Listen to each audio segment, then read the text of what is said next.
Okay. So, you talked about the 8 steps in your program, but if you were to distill your program down to the basic principles, what are the key principles? I'm not talking about specific exercises. I know exactly what you mean. What are the key principles that would describe what it is that you do, your system? I think the key principle would be that if you have pain or injury going into an area, then I operate on so let's take it like this.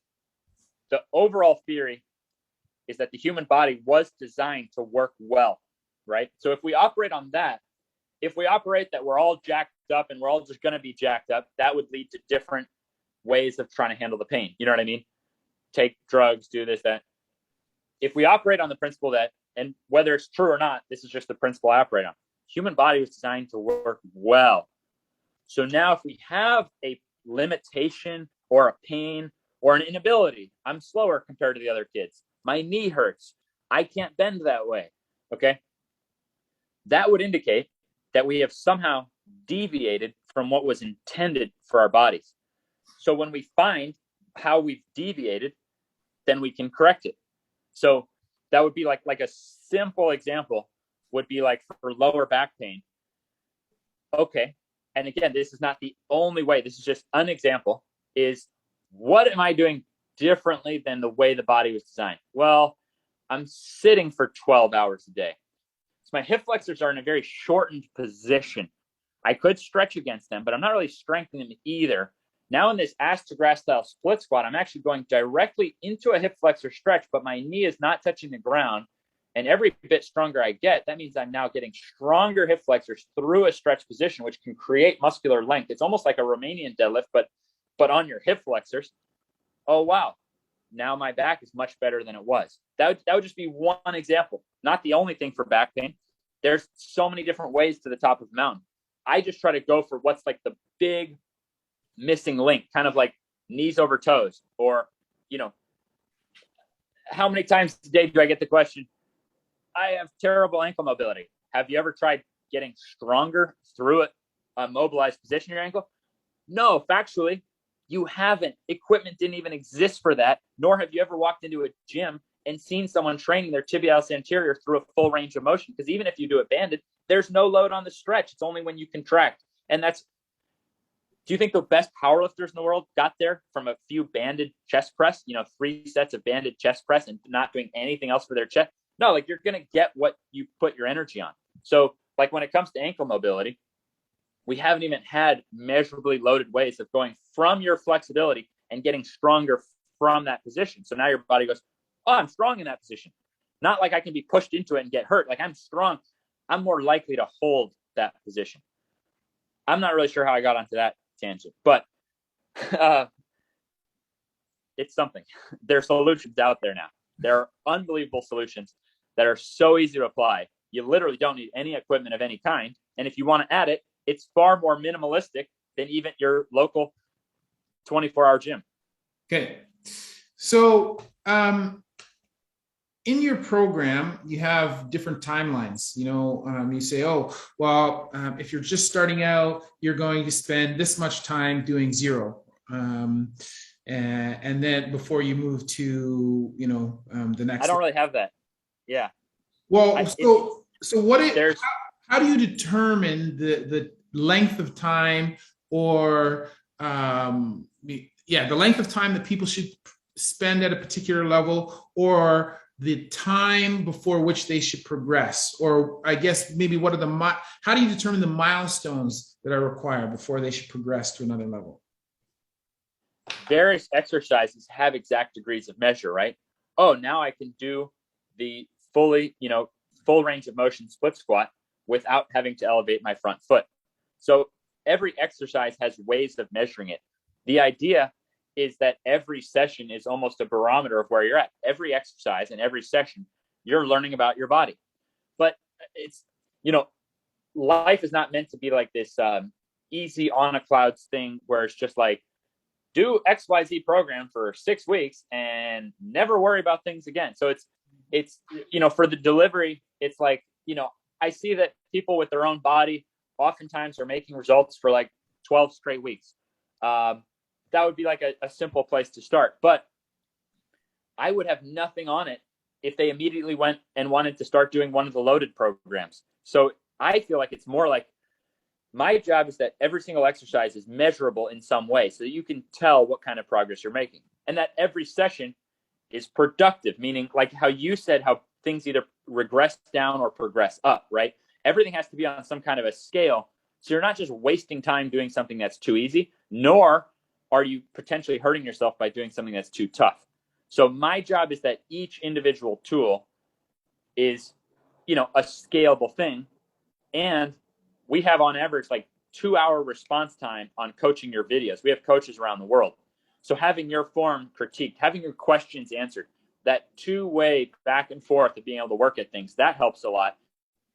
And then I feel like, though, in terms of like progressing program or something like that, I kind of like to leave that in the individual's hand in terms of, because again, even if they go to another program, every quality is still going to scale. So I have a fundamental belief that there's no, like in my system, I don't use any advanced exercises. You see what I mean? So theoretically, someone could just stay on 0 for the rest of their life. Like I would be happy staying on 0 the rest of my life, because every one of those 8 tools scales, and I can even add loads to different ones, and I can add equipment to different ones. So that's essentially what I've created, where the way I train now is over a 3-week period, I never do the same workout twice, but I'm still just doing the same concepts, the same flows. So theoretically, I think that a program should be smooth enough that you could do it forever.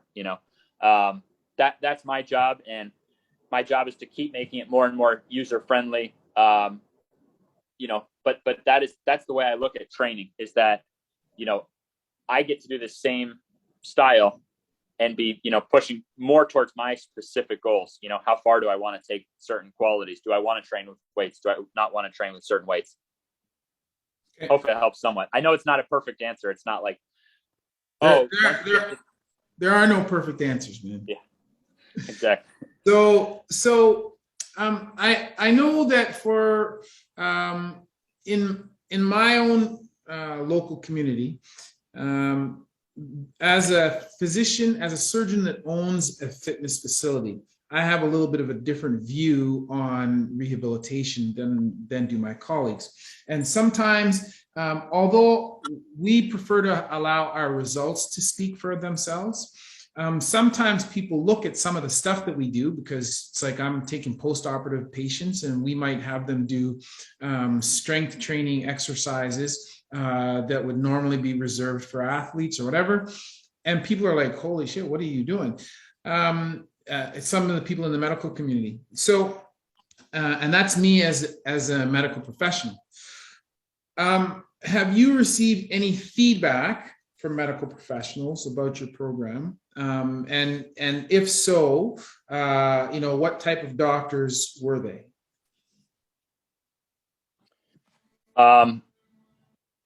MDs, physical therapists, even surgeons are actively referring the program to their patients and stuff. So because of the way it's trying to, the whole idea is to design it in a way that you never work through pain and that every session is productive. So because I think if I didn't show certain regressions and stuff like that, I might get a totally different response. You know what I mean? But it's almost like the more I've grown, I've been getting less cocky, less angry, less forceful, and more understanding. And, I understand how everyone has their different conclusions. I mean, heck, I trained 8 straight years, knees behind toes. You know what I mean? So it's like, I've been in everyone's shoes on this. And I've realized that, I didn't think people would look at a video with regressions in it. Well, it turns out they still do. You know what I mean? So it's also, you have social media of what gets views. Like, sadly, when I reach my knees down into the pool without unlocking my glutes, it gets like millions of views, but I don't even do that exercise. So it's like, there's certain things where it's like, will I do that again? Like, I can do it really easily anytime I go to a pool. Will I post it again? I don't know. These are the maturing things I have to learn as I go, because it's not even an exercise I do. And at one point I thought maybe it had to be trained, but like now I found that it's just that's just a component part of all these different individual parts that we can train so much more measurably, smoothly, pain-free. So I think it's being less sexy, but being more truthful. Fortunately, people are still responding to it. They're still opening up videos. Mm-hmm. They're not opening it up millions of times like they do when I do something to show what I can do. So it's kind of interesting. But in the long term, less people out there trying to do something that I don't even do, as training. And I just don't have, we just get really unbelievable feedback from doctors. I feel like it's a perfect marriage. I feel like doctors, see, look at yourself. You're embracing both sides. You have such a well-rounded understanding of this. And that's going to be the ultimate. You know what I mean? It's not going to be just the trainer or the doctor. And so you're going to have the full package. And I'm at least going to be close in the sense that, no, I'm not trying to say I'm doctor trained like you are, but I guess because of so much medical stuff I went through, you know what I mean? I at least have that. It's not like I'm just some freak athlete who's like, fuck that, and do a bunch of crazy shit and screw over training. And, I've been through that side, and I've come to the same conclusions you have, which is that when exercise and bulletproofing your body are able to mix at the same time, you got gold on your hands. You know what I mean? So I feel like you and I have lived different lives. We've come to the same ultimate conclusions, I feel like. Mm-hmm. So knowing what you know now about knee pain and rehabilitation, how do you think, maybe you don't, but how do you think that the medical system failed you at whatever point? And how does your approach address what was not given to you at the time that you needed it? You said it earlier. You stated it perfectly. You talked about the carriage and the horse. Maybe I'm quoting it wrong, but the idea of the effect versus what's causing that in the first place. So I'm not even saying someone couldn't add on doctor recommendations, but it's like I'm just ultra dedicated on the side of what can we do to not have that pain in the first place, to not have that injury in the first place. So it's actually like a total opposite approach, but it doesn't even mean that is a surgeon wrong for doing a job and going to school and being the best surgeon he can do? Not everyone's going to be like you and also be looking at the exercise side. You see what I'm saying? Like that's a rare breed, and it takes people on the fringe to push things forward. It doesn't just it's impossible. The candle makers were not the ones who came up with the light bulb. You see what I mean? So the light bulb guy is the idiot, and the candle makers are agreed upon by everyone. You know what I mean?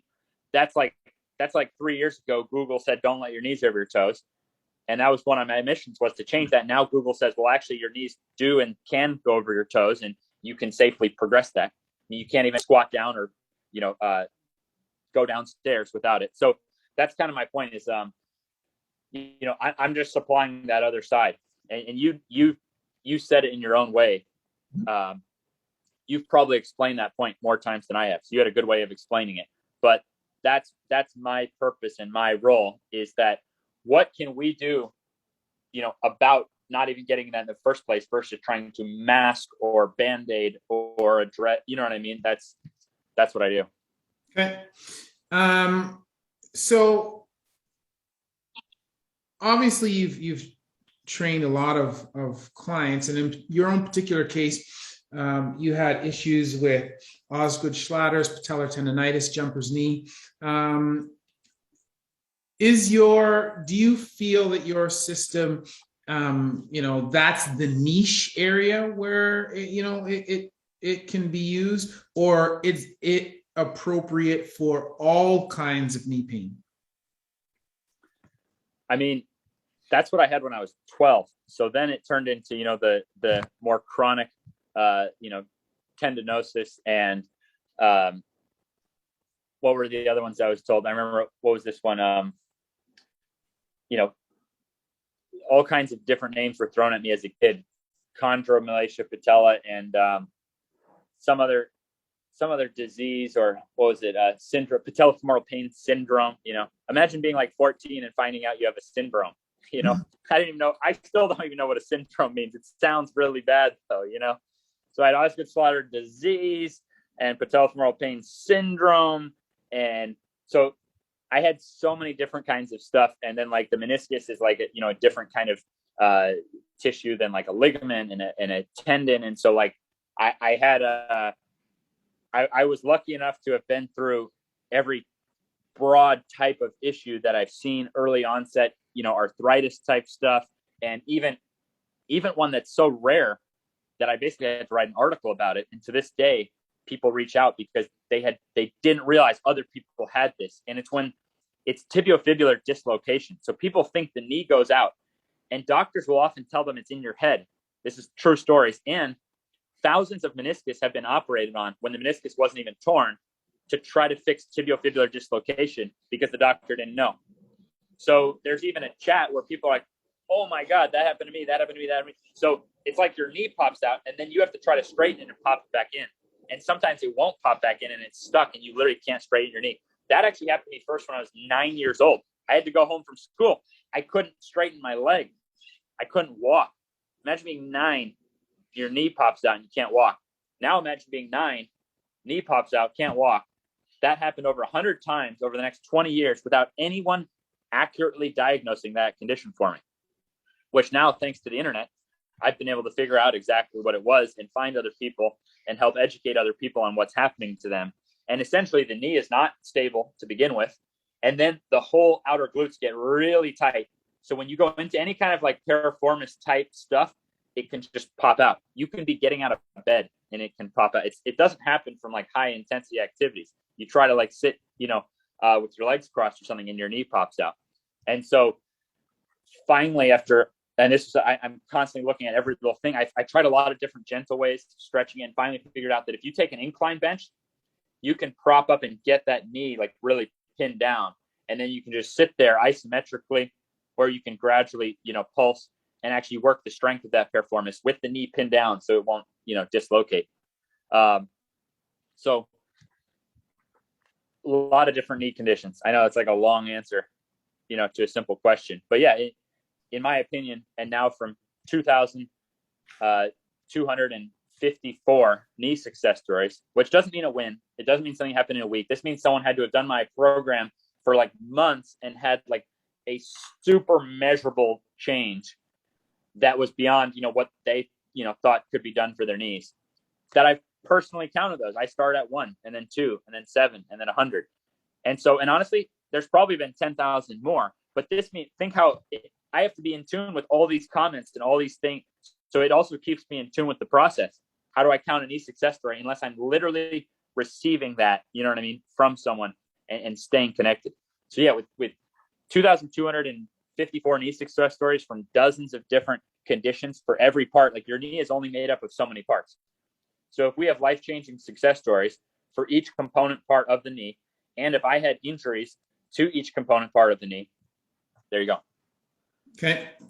So you're the knees over toes guy, and you've developed this system around developing strength for your lower extremities and bulletproofing your knees. Is your system, the generalized system, is it applicable only to the knee?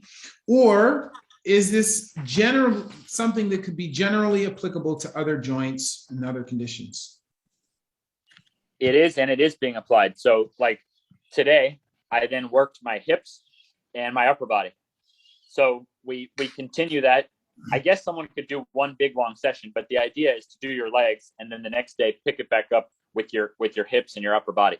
And so those same concepts of pain, we're essentially getting strong in reverse of those points of pain, and we're restoring the range of motion so we don't have any weak links. So yeah, we also apply it to the hips and to the upper body and we get daily wins on hips and backs and shoulders as well. But I understand how people think with marketing. And so I knew that like, if I was just the knees over toes guy, I had a better chance of busting the myth that was ruining my life the most. You know what I mean? So I was the knees over toes guy. And honestly, I'll keep being the knees over toes guy because I'm okay with achieving that. And if people also then find out, whoa, now I've gotten all these other results for my body, great. That's an awesome bonus. You know what I mean? Okay. Two more questions. What is your understanding of how your training treats and addresses your clients' pain symptoms? It's like we talked about at the very beginning with the tissues. It's all tissues. So we have to create adaptation to those tissues. So that means if we're able to work those tissues, but at a pain-free level, because the pain could indicate we're causing too much force there. So if we're able to stimulate and work and challenge those tissues at a pain-free level over time with step-by-step progression, so we're not just stuck at a level, nor are we stuck working through pain at a level, then you can literally change pain in terms of now what force, whether it's going downstairs or playing an entire basketball game or playing an entire season, you know what I mean? You literally take pain into your own hands. You're still subject to the mechanics of this situation. Meaning if you do parkour and you go off a building and you hit an angle wrong, like any of us could still die from pain exceeding what our body can tolerate, from the forces exceeding things. You see what I mean? So if you got to where now I can land this jump, well, you can't land it off a 20-story building. You know what I mean? So the pain is still, and that's like, it's not just this all or nothing thing. It's just a measurable degree of the force on the tissues versus how intact and robust and capable those tissues are. And as you mentioned, in certain cases, ranges, depending on if we're going through, a range that we can't handle as well. Okay. I lied, not two questions, because I got another question that you just made me think about. So if we're talking about the knee now, okay, so you just talked about adaptation of tissues, a pain-free level. And you mentioned that at the beginning, one of the problems that you had with your left knee was the amount of scarring and stiffness. Okay. So what is your approach now? So if we want to use this philosophy, or we want to use this approach, okay, adaptation of tissues at a pain-free level, but you have tissues that are non-compliant, right? So they're stiff. So how, patients, I'm sure, call you or send you emails. Ben, man, help me. My knee is painful, blah, blah, blah. It's stiff. So what if somebody can't even move into that position because of surgery, whatever, adhesions? They can't get to any of these positions to, test themselves. And I think back just last night. So last night I was on call and I have a patient. I did an ACL reconstruction on her. And for whatever reason, pain avoidance, non-compliance, whatever, for whatever reason, she's stiff post-operatively.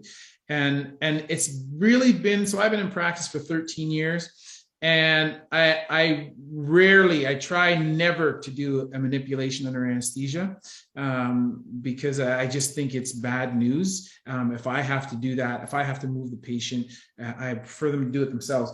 And I had to do a manipulation for her. And I've rarely done one for an ACL, but I did it for this girl because she's now 5 months out and her knee's not really moving very well. So, if I was to use your philosophy and we want to get these tissues to adapt, right? But patient stiff, what is your approach to that? How do you change your approach, or what are you doing to get stiff joints moving? Step one, that anterior tibialis raise. If someone's in that extreme of a condition, they need to get one of these tibialis bars. It's affordable. Do you have to have one? No. But if it's that extreme, then it's very worth it, $100 or $200. That allows you to load the ankle now with a full stretch on that tibialis, which runs all the way up under knee, meaning we're actually trying to increase the range of motion. So you're worried about the knee. We're not there yet. We're on step one. Every step troubleshoot. So if we start with troubleshooting of step one, it's using that tibialis bar to load the ability of that tibialis to stretch. So that already creates some more adaptation than when it's very stiff. Then, just because your knee is stiff, well, you can definitely get more range of motion in the ankle. And I find without that knee over toe calf raise, something is just vastly missing because you don't have a direct bridge between the ankle and the knee. So the knee over the toe calf raise is a direct bridge between ankle and knee, which now means that now you're handling more and more development even while you're working on directly improving ankle mobility. So if we improve ankle mobility and strength on both sides of the ankle, well, so let's say the ankle's this stiff and now it opens up to there, but that means we're doing these high repetition sets where we're actually holding that isometrically. We're now causing more adaptation. So if I find that if an ankle is like super stiff, man, can that knee stay stiff? Because you literally can't even get in and load it adequately. And then each step as we go up, we're going through ranges of motion and we're getting a lot of blood flow with high reps. And we're gradually progressing where, most systems I've seen, they don't progress to something where then your quads are actually literally stretching, but under load. Because that thing you see me do where I lay all the way back, which 99.99% of people can't do it. Even, that's like quite an extreme task. And for me, that was on a knee that was never even supposed to fully bend again. So you learn a lot when you go from a knee that a doctor says that knee will never be able to squat down low. And now when you literally have measurably world-class range of motion in the same knee.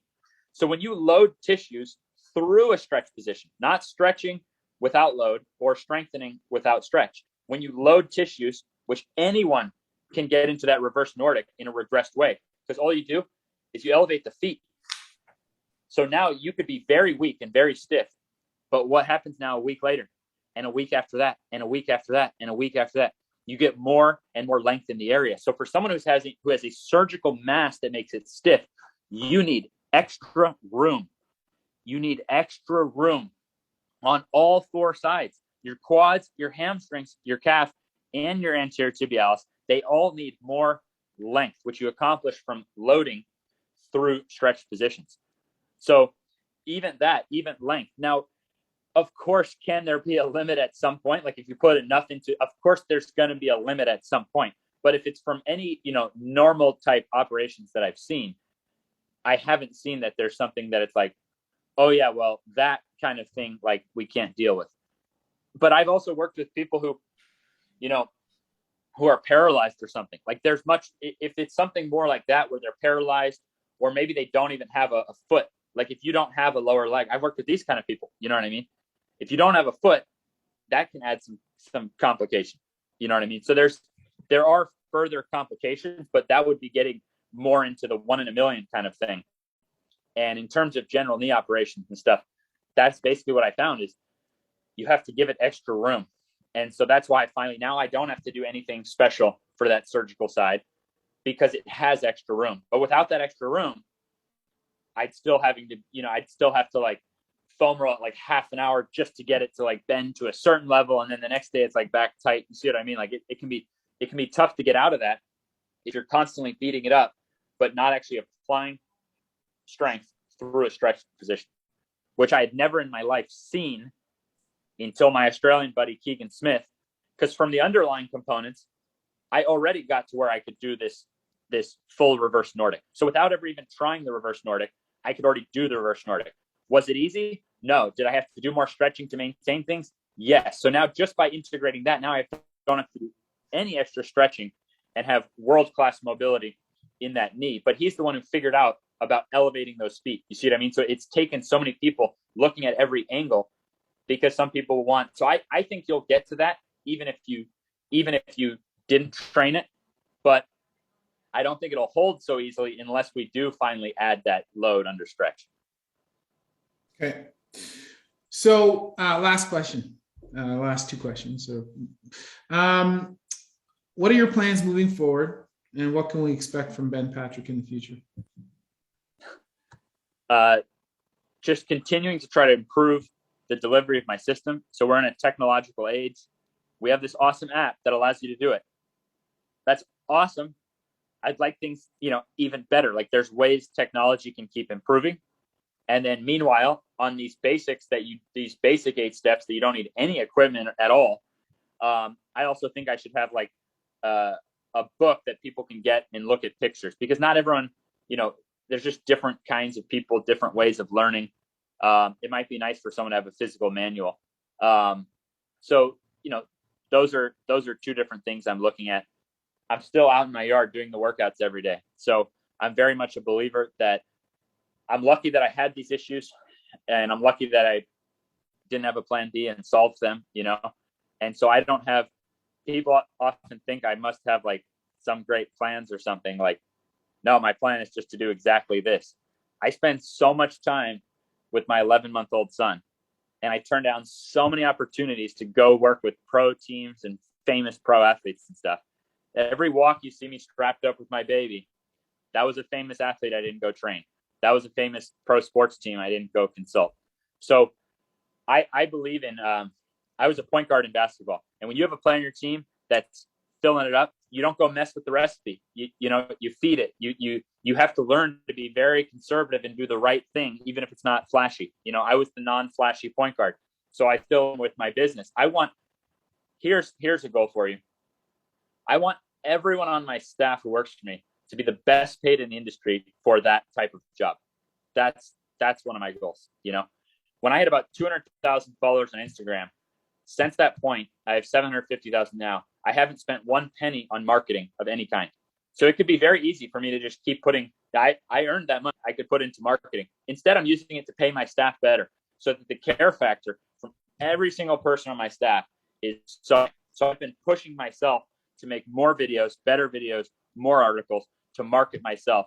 So I can tell you, I went from 200 to 750 without a dime on marketing of any kind. So these are ways I'm pushing myself. Actually, by getting more conservative, you know what I mean, and buckling down on the things that worked and being grateful for what I have. So that's it. You know, that's what you're gonna, you know. Sorry, I don't have any, you know, fancy stuff. You're gonna check in 10 years, 20 years, and it's just gonna be that my delivery is better and my staff is better paid, and I'll be dunking with my kid. You know, that's my ultimate defining moment as an athlete will be if I train my kid, who won't be able to dunk naturally, to dunk. And if my old ass is able to dunk too, that'll be the greatest. That'll be my NBA championship. That'll be my fancy business merger. You know, that's where it's at for me. That will be the crowning glory right there. Right. Both of you be able to dunk. Excellent. That's the goal. Right. So where can people find you? I think the YouTube is pretty good because I try to put out videos in a way that you're learning something that you can apply and use. I restarted my YouTube. I took down all my videos with millions of views and stuff. I started over. So you're getting videos that I think are much better suited to someone who's finding out about these subjects for the first time, so that you're not trying something out of sequence, so that you're not trying something risky. So I'm trying to put out a video a day on YouTube with these kind of introductory help steps. Okay, excellent, excellent. So I want to thank you for taking the time. You took an hour and a half out of your busy day. So I want to thank you for taking the time to chat with me about this. And, you know, I think there's lots of great information in this conversation that people will really enjoy.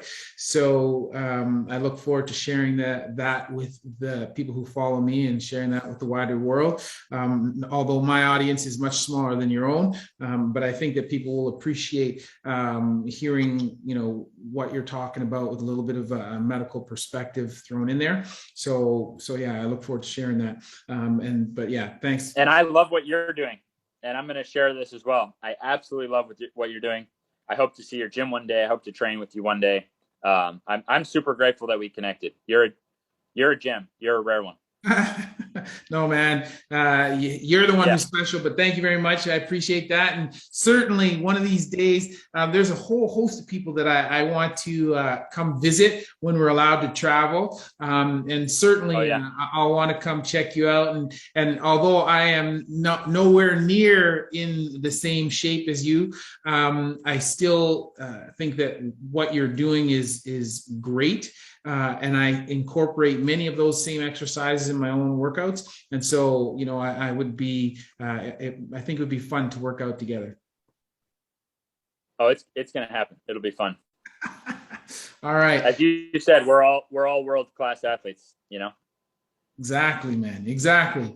So for everybody who listened to the show today, thank you very much. Greatly appreciate the attention. As always, that's been a word from Dr. Chris. And today, Ben Patrick, knees over toes guy, not your everyday ortho. Peace out, everybody.